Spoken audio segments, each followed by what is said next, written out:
ലേഖാമ്പു junction. അങ്ങനെ മൂകാംബികയിൽ പോയി ഞങ്ങൾ തിരിച്ചു വന്നു. ഒന്ന് മുരുടേശ്വരത്തോടെ പോയിട്ടുണ്ടായിരുന്നു. പിന്നെ കഴിഞ്ഞ പ്രാവശ്യത്തേതും പോലെ ഇപ്രാവശ്യം ഞങ്ങൾക്ക് പെട്ടെന്ന് കയറാൻ പറ്റി.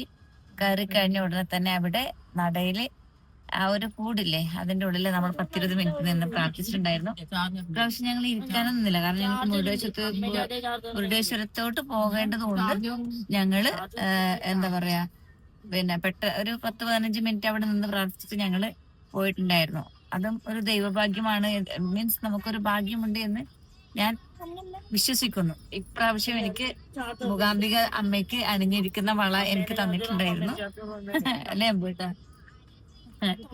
അമ്പൂട്ടൻ ഡ്രൈവിംഗിലിടയിലായതുകൊണ്ട് ഭയങ്കര ഒച്ചൊന്നും ഇല്ലാതിരിക്കോ പ്ലീസ്. പിന്നെ അപ്പൊ എനിക്കത് ഭയങ്കര സന്തോഷം ഉണ്ടായിട്ടുണ്ട്. കാരണം ഞാൻ ഈ ഒരു വള വീണ്ടും കിട്ടിയതില്ല, പൊട്ടിച്ചിട്ട് പോലില്ല. ഇത് അങ്ങനെ തന്നെ, ഇത് ദേവിക്ക് സമർപ്പിച്ചല്ലേ, ദേവി അണിഞ്ഞ ഒന്ന് വിശ്വസിക്കുന്ന വളയാണ് എന്റെ കയ്യിലേക്ക് വീണ്ടും വന്ന്. എനിക്ക് ഭയങ്കര സന്തോഷം. മുരുടേശ്വരത്ത് പോയി മക്കളൊന്ന് കടലിലൊക്കെ ഇറങ്ങി ഒരുപാട് ഒന്നില്ല, പെട്ടെന്ന് തന്നെ ഞങ്ങള് തിരിച്ചു. അങ്ങനെ ഒരുപാട് സന്തോഷം നിങ്ങളെ അറിയിക്കാൻ വേണ്ടിയിട്ട്.